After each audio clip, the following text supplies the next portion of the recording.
నిజమైన రైతు బంధువు కేసీఆర్. నువ్వు అవి ఆపుకుంటా కొర్రీలు పెట్టి అంత కొడితే 20,000 కోట్లు ఇచ్చినావు. ఇంకా 11,000 కోట్ల రుణమాఫీ ఉన్నది. నువ్వు ఇచ్చిన 20,000 కోట్లు కేసీఆర్ గారు ఒక్క రైతు బంధు రైతు బీమాకి ఇచ్చిన డబ్బు 82,000 కోట్లు. అంటే నీకంటే 4 రెట్లు అధికంగా ఇచ్చిండు కేసీఆర్ గారు. ఈ రకంగా రైతు బంధు విషయంలో 3 పంటలకు ఇవ్వాలన్న రేవంత్ రెడ్డి ఉన్న పంటకు ఎగ్గొట్టిన రేవంత్ రెడ్డి నిజస్వరూపం మీ ముందు పెట్టాం. అదేవిధంగా రెండవది బతుకమ్మ చీరలు. బతుకమ్మ చీరల్లో ఎట్లా మాట్లాడిండు, ఆయన నోటికి మొక్కాలి, చాలా గొప్ప సుభాషితాలు వల్లించిండు. ఒక్కసారి ఆ దివ్య ప్రవచనాలు చూద్దాం. ఒక మంచి డిజైన్ తో ప్రతి ఆడబిడ్డకు 2 చీరలు ఇస్తే 30 లక్షల చీరలు మంచి డిజైన్లతోని మంచి క్వాలిటీ. సరిగా రాలే బిడ్డ. ఒక మంచి డిజైన్ తో ప్రతి ఆడబిడ్డకు 2 చీరలు ఇస్తే 30 లక్షల చీరలు మంచి డిజైన్లతోని మంచి క్వాలిటీతో ముందుకు రమ్మని మా అధికారులకు సూచన చేసినాం. ఒక మంచి ఆ రోజు ఏమో కేసీఆర్ గారి ప్రభుత్వం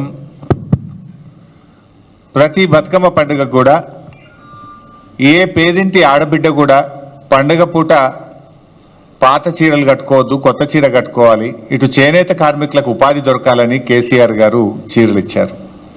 ఏమన్నాడు రేవంత్ రెడ్డి గారు, చాలా మంచి డిజైన్లు ఇస్తాం, ఒక్క చీర కాదు 2 చీరలు ఇస్తా అన్నాడు. కానీ ఉన్న చీర ఎగబెట్టిండు కదా రేవంత్ రెడ్డి. మన తెలంగాణలో ఆడపిల్లల్ని మహాలక్ష్మిలుగా చూస్తాం. జనరల్గా ఆడపిల్లలకు కట్నం పెడతామంటే ప్రాణం పోయినా సరే ఆడపిల్ల కట్నం తప్పకుండా ఇస్తాం, చెల్లించుకుంటాం, వాళ్ళ మాట తప్పకుండా ఇస్తూ ఉంటాం. ఆడపిల్లకు మాట ఇచ్చి తప్పితే అది పెద్ద పాపంగా మనం తెలంగాణలో భావిస్తూ ఉంటాం. మరి అలాంటి ఆడపిల్లల్ని, మన అక్కా చెల్లెల్ని మోసం చేసినటువంటి చరిత్ర ఇవాళ రేవంత్ రెడ్డి గారిది. ఆ రోజేమో 2 చీరలు ఇస్తా అన్నాడు. 2 చీరలు కాదు కదా, కనీసం జాకెట్ పీస్ కూడా ఇవ్వలేన. జాకెట్ పీస్ కూడా ఇవ్వలే. పండుగ పూట ఆడపిల్లల్ని రేవంత్ రెడ్డి ఏ రకంగా బాధ పెట్టిండో, ఏ రకంగా మోసం చేసిండో ఆయన డబుల్ స్టాండర్డ్స్ ఇప్పుడు మన మహిళల విషయంలో చూసాం. అదేవిధంగా మూడోది ఎల్ఆర్ఎస్ చూపిస్తానా. అప్పుడు ఎల్ఆర్ఎస్ మీద ఏఆర్ఎస్ ఏందో ఒక్కసారి చూద్దాం.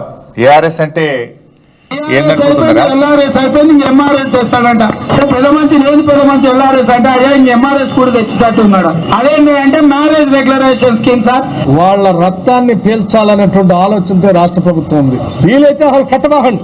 ఇద్దరు ముగ్గురుగా మీరు తీసుకొచ్చిన అప్పులన్నింటినీ కట్టడానికి ఆ అప్పుల భారం ఈ రోజు ప్రజల మీద వేస్తా ఉన్నారు. ఈ రకంగా సబ్జెక్ట్ కూడా ఉంది.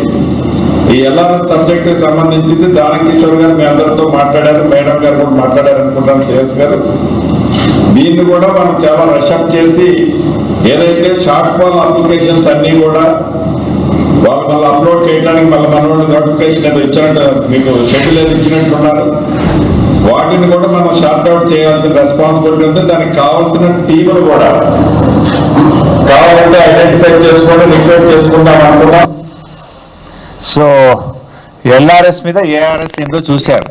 ఎల్ఆర్ఎస్ అంటే ల్యాండ్ రెగ్యులరైజేషన్ స్కీమ్, మరి ఏఆర్ఎస్ అంటే యనమల రేవంత్ రెడ్డి స్కీమ్.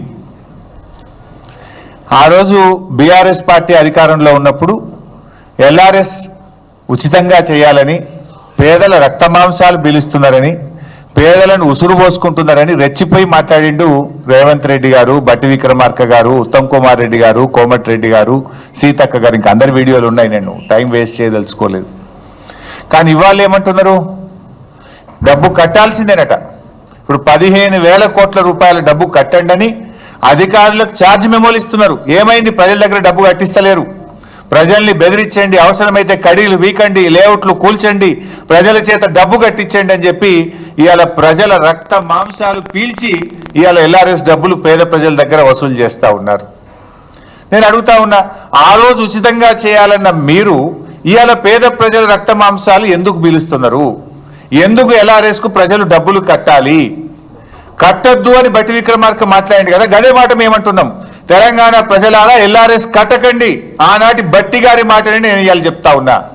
నిజంగా మీరు మనుషులైతే, మాట మీద నిలబడే తత్వం ఉంటే, పేదల మీద ప్రేమ ఉంటే ఎల్ఆర్ఎస్ను ఉచితంగా చేయాలని బీఆర్ఎస్ పార్టీ డిమాండ్ చేస్తుంది. నాలుగోది నిరుద్యోగులు.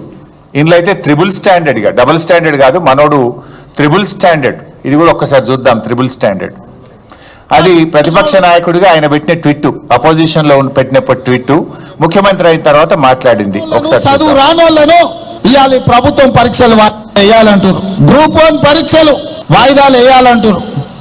నేను మా పిల్లలు కూడా పరీక్షలు కొందరు వాయిదారు, కొందరు ముందు కోరు, కొందరు వెనుక కోరు అంటారు. తప్పకుండా పరీక్షలకు సంబంధించి కూడా మా పొన్నం ప్రభాకర్ గారికి చెప్తున్నా, పిల్లలు రోడ్డు ఎక్కే బదులు మన ప్రభుత్వం వినడానికి సిద్ధంగా ఉంది.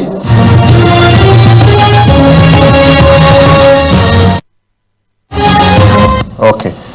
సో పోటీ పరీక్షల విషయంలో రేవంత్ రెడ్డిది డబుల్ స్టాండర్డ్ కాదు.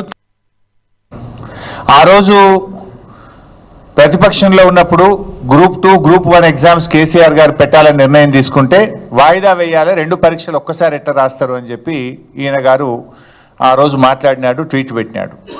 మొన్న ముఖ్యమంత్రి అయిన తర్వాత ఇదే పిల్లలు అశోక్ నగర్లో రోడ్ల మీదకి వచ్చి పరీక్షలు వాయిదా వేయాలంటే ఇది ప్రతిపక్షాల కుట్ర అన్నాడు.